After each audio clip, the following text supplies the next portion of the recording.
Well, I think it's really important to understand that with Tim Hudak's new policy on bringing right to work to Ontario, that there's a reverberation. I mean, if you look in the U.S. and southern states, they're very poor. Right to work states are very poor. Wages are very low. And when you have someone who says we want to bring that here in Ontario, where we live fairly well with good health care and fairly good housing and so on, to have someone who wants to take a chance with destroying that, I think it is important that we get that message out not only to our members, but as well to all workers.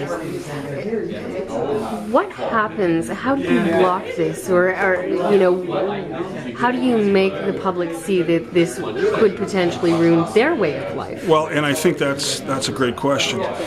We look at the evidence. As you saw in the film, statistically speaking, right-to-work states are much, much lower in infant mortality, lower in graduation rates, lower in literacy, lower in employment.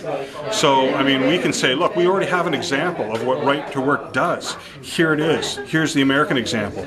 Do you want that here? And if you look at just something like minimum wage in right-to-work states is $7.25 an hour. All right. So it affects all workers, whether you're working in industry, retail, civil service.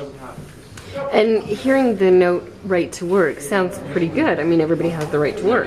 What does it really mean? And I think that's what's really dangerous here. Tim Hudak wants to deceive workers by using terms like modernize, more flexibility. The term right to work sounds reasonable, but I mean, it goes back even to the Mike Harris days with the common sense revolution. I mean, who didn't want common sense? So the right wing uses these catchy terms to deceive workers into thinking that this is good for them, that somehow this is pro-worker, when it's anything but pro-worker.